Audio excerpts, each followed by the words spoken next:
This story is brought to you by tapeatale.com.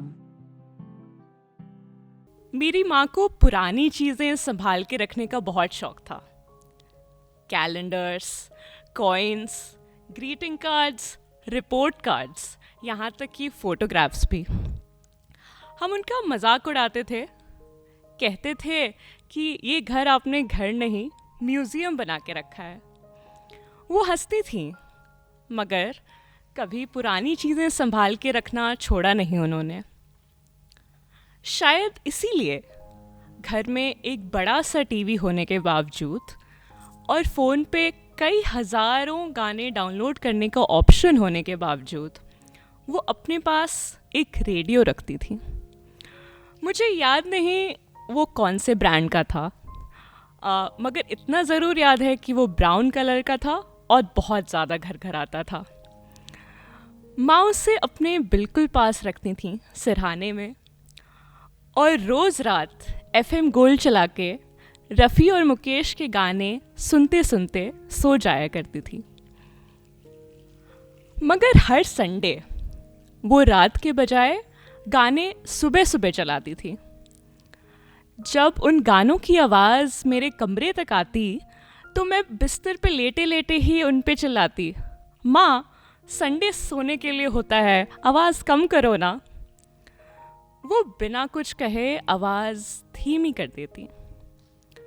वो कभी मुझसे कह नहीं पाई कि उनके लिए संडे सोने के लिए नहीं, मेरे साथ वक्त बिताने के लिए होता था।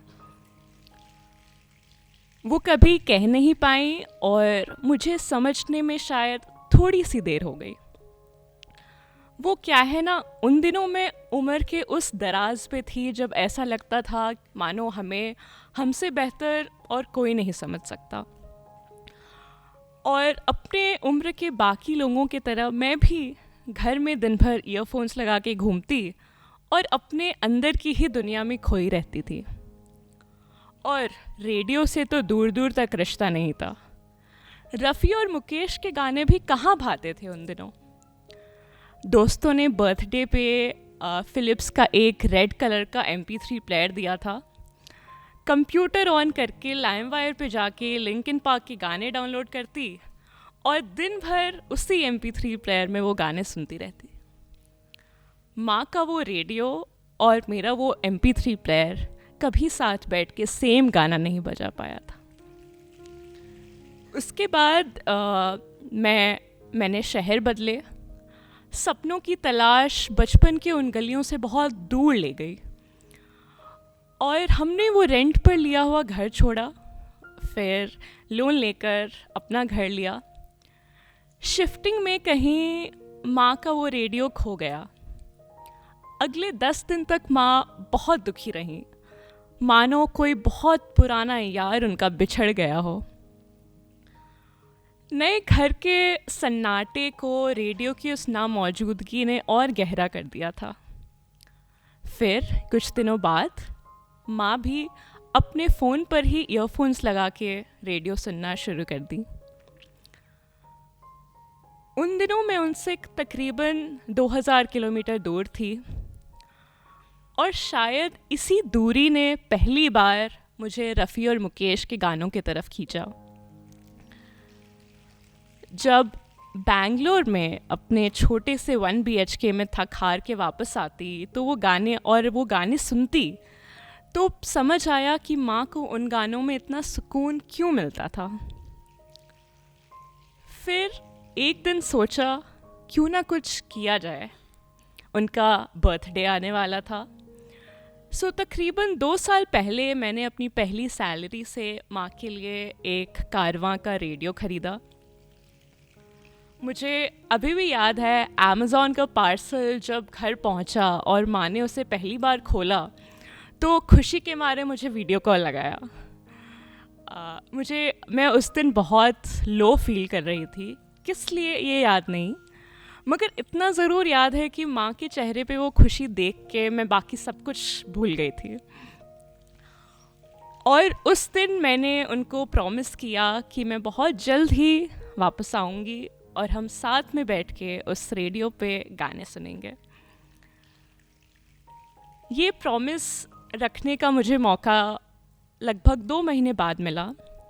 जब मैं दिल्ली कुछ दिनों के लिए वापस आई तो हमने एक पूरा संडे सिर्फ बैठकर उस रेडियो में भरे सैकड़ों गाने सुने।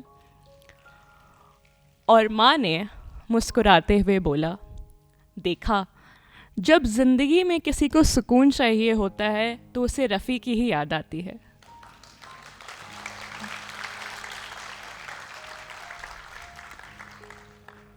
वो रेडियो माँ के साथ कुछ महीने ही रह पाया। पिछले साल कोविड के सेकेंड वेव में माँ चल बसी। जब मैं वापस आई घर तो मैंने देखा कि वो रेडियो बिस्तर पर उनके सिरहाने में रखा हुआ था। मैं बहुत देर तक उसे अपने हाथ में लेकर रोई। अगले काफ़ी दिनों तक उसे ताकती रही क्योंकि हिम्मत ही नहीं हो रही थी उसे वापस ऑन करने की। बट फिर एक दिन किसी तरह हिम्मत जुटा के वो रेडियो ऑन करा और जो पहला गाना बजा वो था, तेरे बिना ज़िंदगी से कोई शिकवा तो नहीं, तेरे बिना ज़िंदगी लेकिन ज़िंदगी तो नहीं। मानो उस रेडियो को, जो मेरी माँ के साथ इतने वक्त रहा, उसे पता था कि ज़िंदगी शायद अब कभी पहले जैसी नहीं रहेगी। हम कुछ दिनों के लिए गाँव गए। वापस आए तो वो रेडियो पूरे घर में कहीं नहीं था। हमने बहुत तलाश किया हर कोने में। फिर एक दिन सोचा शायद बैग में रख के भूल गए हों और कहीं छूट गया हो रास्ते में। फिर एक दिन मजाक मजाक में सोचा, या ऐसा तो नहीं कि माँ अपने साथ ले गई हों अपने पसंदीदा गाने सुनने के लिए। मुझे पता नहीं इस दुनिया के अलावा और कोई दुनिया है या नहीं, मगर अगर है तो बस इतनी सी दुआ है कि उस दुनिया में आज भी मेरी माँ मेरे दिए हुए उस रेडियो पे गाइड के अपने पसंदीदा गाने सुन रही होंगी। शुक्रिया।